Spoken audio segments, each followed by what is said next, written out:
no sentido da salvação dos recursos que entram. Então, a medida em si do IOF, ela dá um paliativo para o governo ganhar tempo, porque, na verdade, nós temos agora em novembro uma reunião do G20 para tentar coordenar uma ação internacional, né, digamos internacional, assim, que é muito difícil, porque está nessa história. O grande, hoje, fator impeditivo, a gente estava conversando aqui, né? É o yuan, a moeda chinesa. A China não abre mão de ter uma moeda super desvalorizada, e significa o grande superávit da China é o grande déficit dos Estados Unidos e do resto do mundo. O comércio exterior é um comércio que ele precisa de ter equilíbrio. Alguns países superavitários, outros deficitários, mas você não pode ter na mão de um só, né, o peso de estar comandando o mundo. Então, realmente, e o governo chinês chegou a falar assim, ajudem as nossas pequenas empresas, né? Pois é. Não vão, por favor, americanos, não desvalorizem o dólar. Eu queria que o Martônio fizesse a avaliação dele. O que eu estava comentando com o professor é que os Estados Unidos já tentou criar algumas sanções à medida do governo chinês. Então, em relação a manter a moeda deles desvalorizada. Quis tributar, aliás, chegou a tributar alguns investimentos chineses e bens de chineses na América do Norte. Para isso, conter um pouco, ou forçar a China a mudar um pouco a política cambial dela. E a China foi muito taxativa. Não adianta ter esse tipo de medida, porque nós não vamos alterar essa condição no curto prazo. Então, o mundo inteiro está sofrendo consequência, como o professor explanou de forma bem objetiva. E a condição do Brasil ainda tem um agravante. O país realmente é a bola da vez na questão de oportunidade, de retorno de juros, de incentivo ao setor produtivo, de investimentos dentro do país que vão demandar por capital. Então, o mundo enxerga isso com bons olhos e acredita no país. À medida que o governo torna ajustes como do IOF e aumentou a alíquota já 2 vezes, não irá, no meu ponto de vista, no curto e no médio prazo, alterar a condição da nossa taxa de câmbio. Porque não é uma condição nossa, é uma condição global. Eu acredito que a partir do G20 possa haver um consenso e os países começarem a adequarem suas moedas em relação às principais moedas europeias e americana. Mas no curto prazo deve ter um efeito, né? Agora, no curto prazo, já deve ter um efeito, embora fosse o momento para reduzir juros, né, professor? Tem uma expectativa aí de uma inflação de 5%. Exato. A elevação de 2 para 4, ela foi insuportável. De 4 para 6, ela vai ter um peso muito grande realmente no capital de curtíssimo prazo. Curtíssimo prazo compreendendo aí 60, 90 dias no máximo. Então, talvez ela tenha um impacto aí um pouco melhor. Mas, como eu digo, não adianta eu fazer só um movimento, né, de ajuste do real em relação ao dólar, quando o próprio dólar se desvaloriza em outras moedas. Ou seja, a gente ganha num momento, mas pode perder no outro. Né? Realmente é complicado. Nós temos hoje um dilema. Nós temos uma taxa de juro alta, porque nós temos um sistema de meta de inflação em que exige um controle rigoroso da taxa de juros. Né? Historicamente, a nossa taxa de juros é baixa para nós, mas é uma das mais altas do mundo. Então, se você baixa a taxa de juros, você pode gerar inflação. Como legalmente, vamos dizer assim, a opção de política econômica é pela manutenção da meta de inflação, então esse é um problema que está, no curto prazo, sem solução. O Banco Central não vai, por uma razão de evitar a entrada de capital, baixar a taxa de juros. Mas é preciso um rigor tão grande nesse controle de inflação. A gente vê o mercado, por exemplo, ontem saiu o boletim Focus e os analistas foram taxativos com relação ao controle da meta inflacionária. Por que o mercado tem um rigor tão grande nesse controle? Eles ganham muito dinheiro com esse controle. Vou passar aqui a palavra ao Martônio, que é do mercado. É banqueiro, né? Representa o banqueiro. Representa o banqueiro. Bem, a inflação é uma condição que sempre colocou o Brasil em posição muito vulnerável, né? Tanto para a demanda e o consumo interno, como também para a situação e equilíbrio de nossas contas. Então, eu acredito o seguinte, a meta de inflação é importante a gente trabalhar focado em preservar essa condição. Agora, o próprio cenário do câmbio, o próprio momento do país ajuda a facilitar esse trabalho que poderia nos fazer mais flexíveis e não tão rigorosos com essa meta de inflação. Porque na hora que você tem uma situação de real como se encontra, o produto de fora também serve como um instrumento de equilibrar preço internamente. Quer dizer, as importações mantêm os preços equilibrados. Dá um suporte. Então, isso aí flexibilizaria mais essa política tão austera. Mas eu acho muito importante manter a política que tem dado certo, que realmente levou o Brasil a estar nessa situação, que é a política aplicada desde o início do governo Lula, comandado pelo Henrique Meirelles. Aliás, eu assim, complementando assim, se eu puder, nós estamos vivendo um problema hoje de excesso de dinheiro, excesso de sucesso. Nós estamos pagando pelo sucesso. Né? Ou seja, se entra recurso no país para investimentos diretos, como está entrando muito, para fusões, incorporações de empresas nacionais, né? Ou seja, nós estamos realmente sendo agraciados, né, por uma redução do custo Brasil, do risco Brasil, da estabilidade econômica, do crescimento econômico, de termos mais rapidamente saída da crise. Então, nós estamos pagando um preço, né, do sucesso. O preço do sucesso é todo mundo querer ir para a festa. Todo mundo quer participar de uma festa quando a festa dá boa. Então, o capital internacional está querendo participar dessa festa. Então, é uma situação assim, muito difícil. A gente vive, as reservas internacionais, ontem, segunda-feira, barraram 280 bilhões. E nesse ritmo aí, nós vamos chegar a 300, 320, facilmente até o final do ano. Faltando 2 meses para o final do ano. Com intervenções quase que diárias. Intervenções diárias. Comprando moeda e não alterando o cenário. E sem falar que tem um efeito muito positivo também para a população, que pode ter ofertas maiores de produtos, pode viajar, coisa que antes as pessoas não tinham oportunidade. E nós também estávamos conversando, a gente também não pode analisar que o câmbio... Agora desorganiza a economia, né? O câmbio barato tem seu lado positivo, né? Isso. Porque também ele possibilita que o país tenha acesso a bens importados mais baratos, e não são só bens de luxo. Isso. Trigo, né, que nós importamos e faz parte da nossa mesa alimentar, da população, de toda a população, inclusive da mais pobre, massas e pães e tudo mais. Né? Então, tudo isso tem seu lado benéfico. Né? Claro que é ruim para o exportador, é ruim, né? Então a gente tem que... Mas aqui é uma coisa talvez passageira, ninguém sabe se é passageira, mas há um momento também positivo de um movimento de taxa cambial. O perigo que eu vejo, o perigo que a gente tem analisado aí, é de virar uma guerra cambial no mundo, cada um tentando se proteger. Aí realmente, como toda guerra, ninguém sabe quando começa e quando termina nem as consequências, termina, né? Muito menos as consequências. No final da Segunda Guerra Mundial nós tivemos algo parecido, que o mundo teve que se reunir num grande acordo internacional que foi Bretton Woods. Né? E é preciso que a gente hoje tenha um Bretton Woods 2 realmente para organizar e fazer um jogo de soma zero. Não só beneficiar um, beneficiar outro. Mas claro que esse Bretton Woods 2 é preciso que a China, né, seja convidada e aceite ser convidada. Né? É uma negociação muito difícil. Muito difícil, muito difícil. Nós vamos fazer um rápido intervalo, voltamos daqui a pouquinho. Até já. Estamos apresentando Economia e Finanças.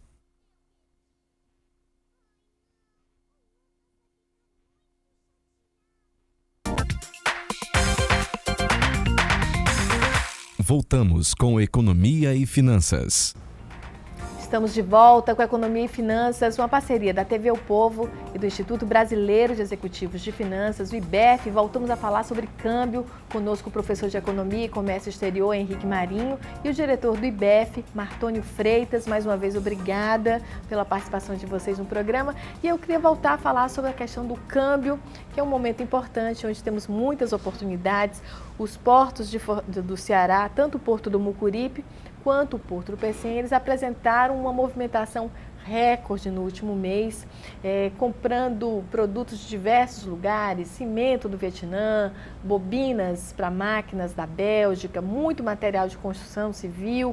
Quer dizer, as empresas estão fazendo compras que em outros momentos a gente já chegou a ter paridade com o dólar 1 para 1 e que a gente importava quinquilharias.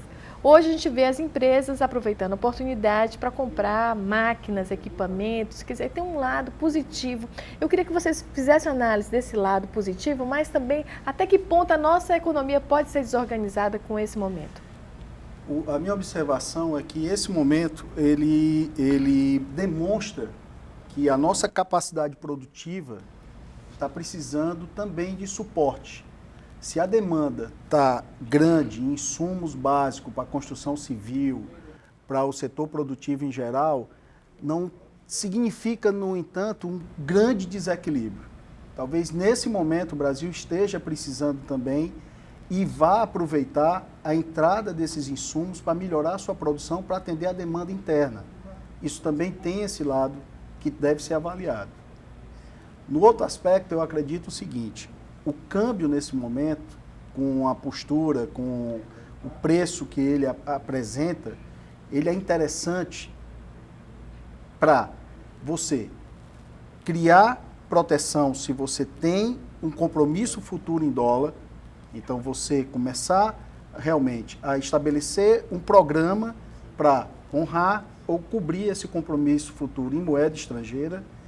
E, se você está planejando um filho para estudar, uma viagem internacional, um compromisso pessoal ou de alguma natureza dessa ordem, você deve começar e deve adquirir a moeda para gastar.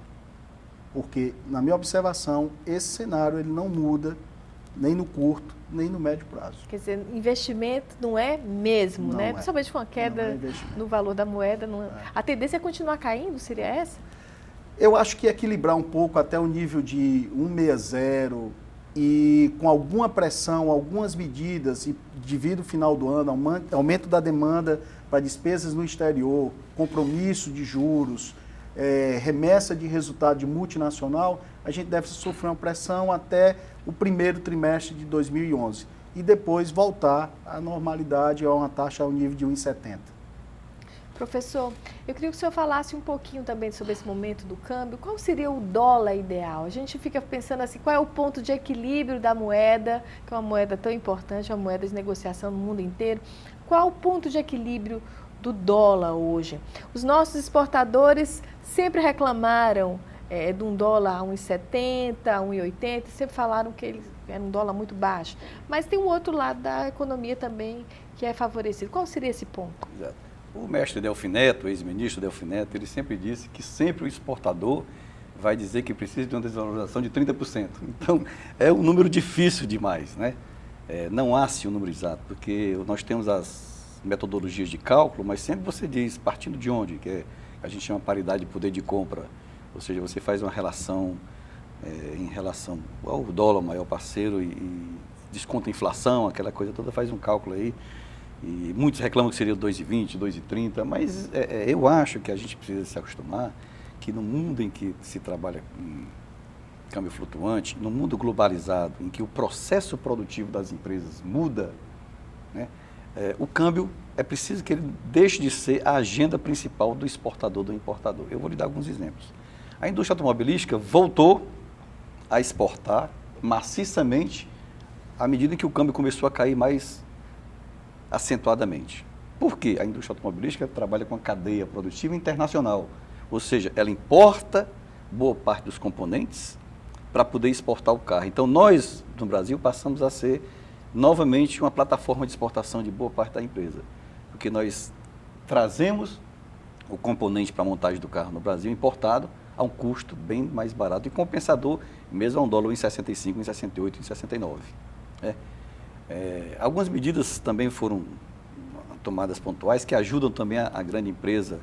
Foram medidas desapercebidas aí, como a possibilidade do exportador deixar o dinheiro no exterior, era por 750 dias, agora vai chegar até 1.500 dias. Ou seja, o grande exportador da indústria automobilística, por exemplo, ele não precisa trazer o dinheiro. É uma coisa que está entrando em vigor agora. Ele não precisa trazer o dinheiro para fechar o câmbio, vamos dizer assim, internalizar o real.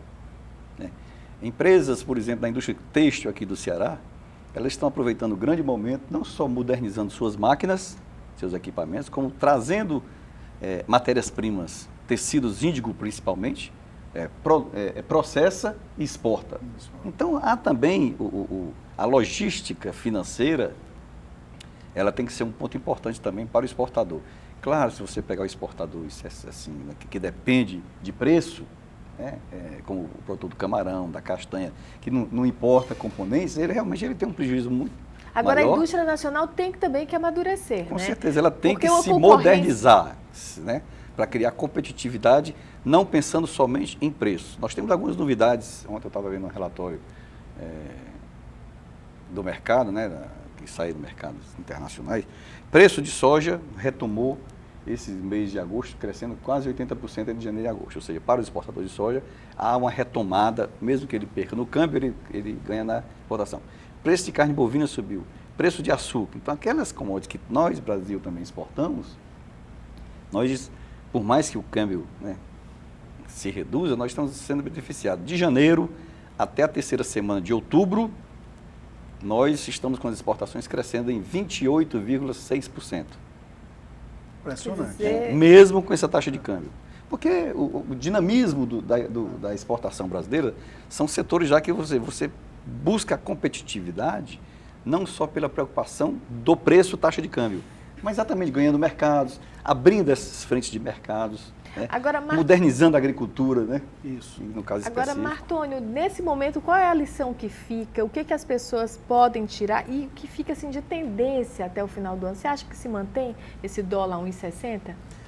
Até o final do ano, pelas pressões que eu pontuei, de despesa de brasileiros no exterior, remessa de resultados de multinacional, algumas realizações de resultado do investidor estrangeiro em bolsa, ou realização de seus títulos de renda fixa, que tem um prêmio fabuloso em relação à taxa de juros que está sendo aplicada na Europa e nos Estados Unidos, a gente deve ter uma mudança dessa taxa para um nível até 70, 75, mas por esses fatos. Tá? E depois o mercado deve retomar e ela deve sofrer pressão para maior valorização do real. Aí vai depender também do que acontecerá na reunião dos G20, que medidas também o governo deverá raciocinar para poder amenizar essa situação. Agora, como o professor ressaltou, crescimento no setor exportador, tá? Alguns insumos, alguns produtos básicos da nossa grade de exportação do Ceará, como cera, castanha de caju e o pescado, eles já encontraram algumas soluções paliativas. A cera conseguiu ajustar preço, a castanha conseguiu retomar a demanda externa que estava fraca devido à crise Europa e Estados Unidos, e o setor de pescado tem descoberto novos mercados, ajustado o preço e tem internamente colocado seus produtos no supermercado para o brasileiro consumir. A castanha de caju já está em latas rotuladas de indústrias nacionais para a gente consumir. Quer dizer, Nós a temos que observar população também, ganhou com a isso. população ganha com isso. Então a gente tem que observar que o Brasil está num momento muito especial e que você está podendo consumir e na sua grade, na sua gôndola de supermercado, você tem produtos que antigamente você só mandava para o exterior. E hoje está disponível para o povo Quer consumir. dizer, deixamos de ser cidadãos de segunda classe, né? Isso. Passamos a ter acesso Finalmente, aos né? bens, aos sim. melhores bens que produzidos no país.